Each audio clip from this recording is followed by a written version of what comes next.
आज से हम एक प्रोग्राम शुरू कर रहे हैं आज कल के नाम से।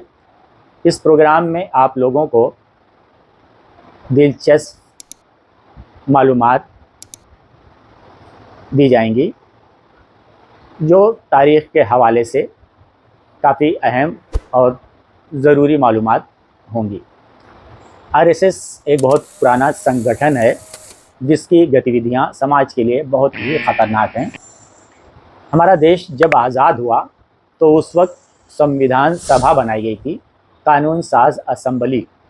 और कानून साज असेंबली जब बनाई गई तो उसके अंदर कॉमन सिविल कोड के ऊपर भी काफ़ी बहस हुई, काफ़ी तकरार हुआ। जो उसके मेंबर्स थे उनके अंदर काफ़ी बातें हुई।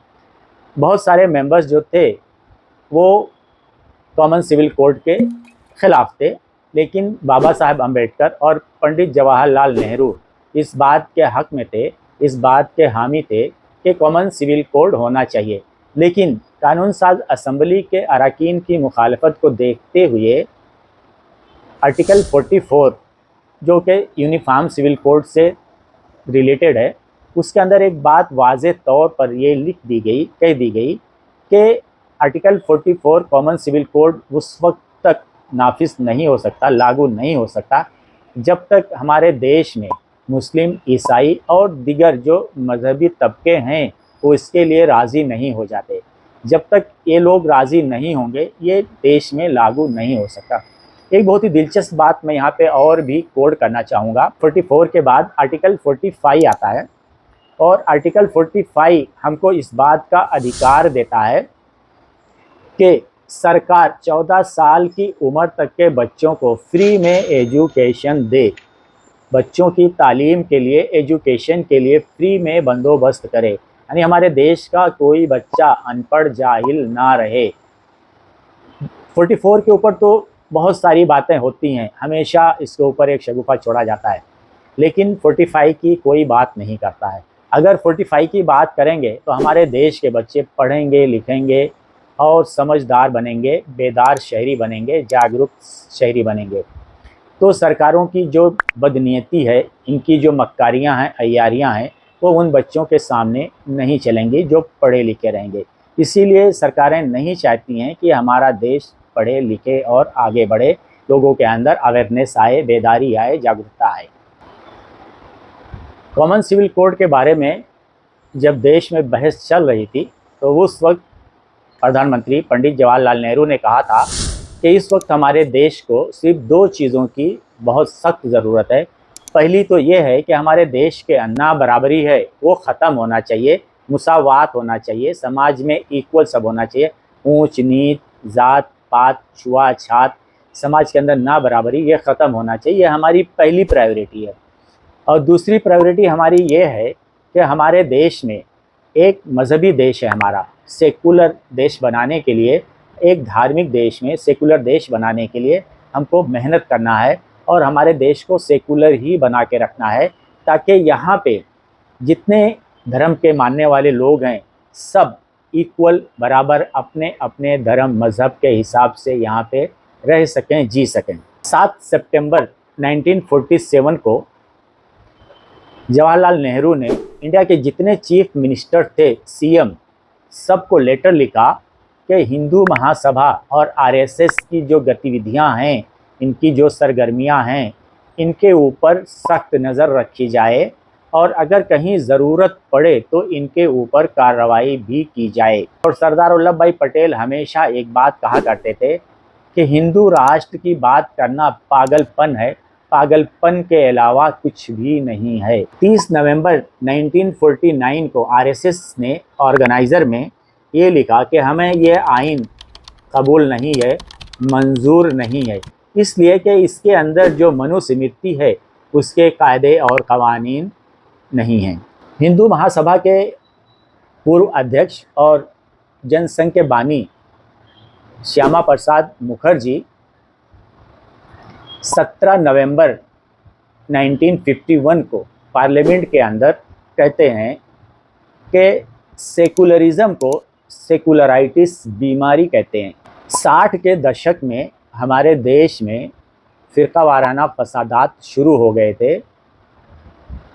उस वक्त नेहरू जी ने 1961 में 1961 में कौमी इत्तेहाद काउंसिल बनाई थी ताकि लोगों के अंदर फ़िरका वाराना हम आहंगी कायम की जा सके।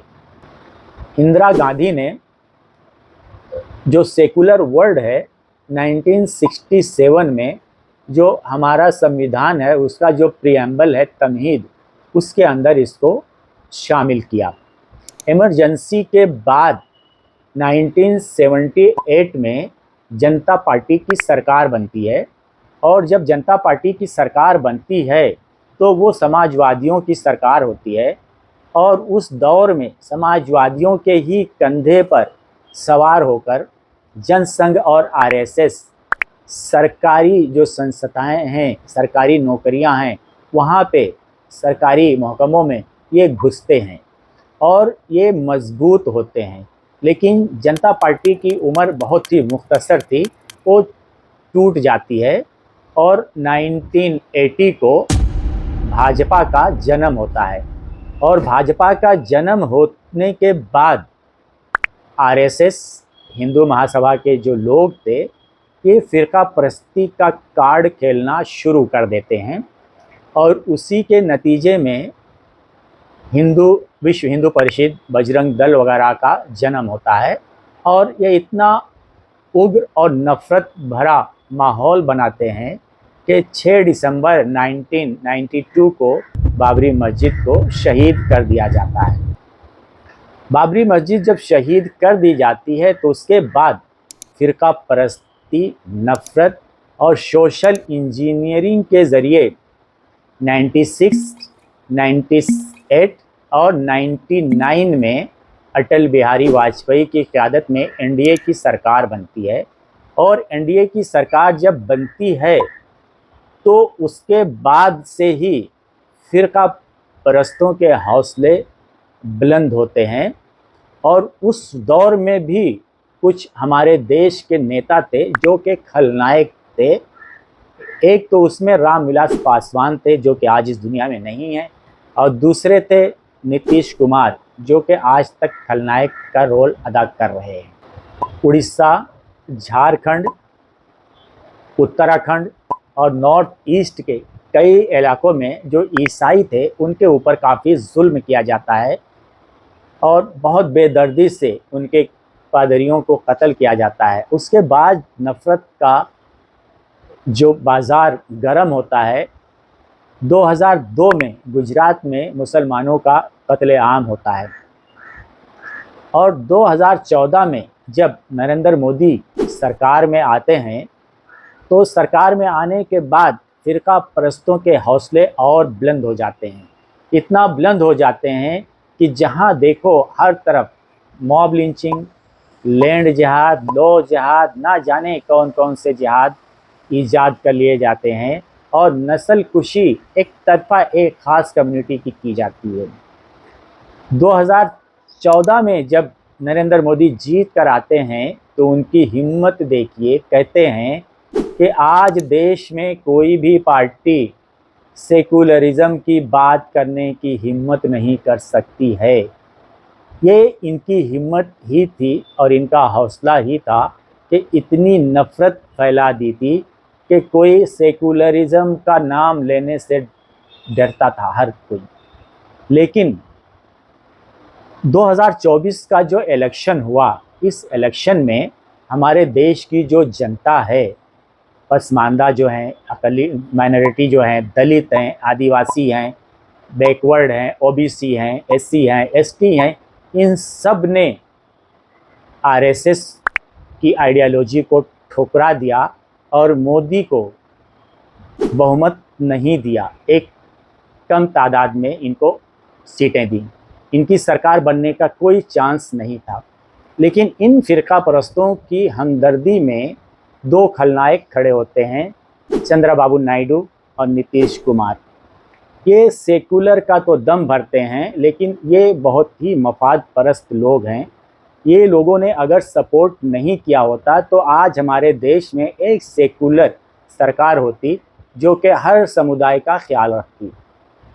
इनकी गतिविधियों को समझना बहुत ज़रूरी है। एक बात मैं आप लोगों को ये कहना चाहूँगा कि हमारे देश के एक बहुत मशहूर कानूनदा थे, माहिर कानून, सहाफ़ी भी थे, दानिश्वर भी थे, एजी नूरानी। उनका पूरा नाम है अब्दुल गफ़ूर अब्दुल मजीद नूरानी, लेकिन मशहूर हुए एजी नूरानी के नाम से मशहूर हैं। अभी हाल ही में उनका इंतकाल हुआ है। इनकी एक किताब है आरएसएस हिंदुस्तान का रोग। इस किताब को आप सबको पढ़ना चाहिए। आरएसएस की पूरी आइडियोलॉजी आपको उसके अंदर मिल जाएगी। बहुत बहुत शुक्रिया।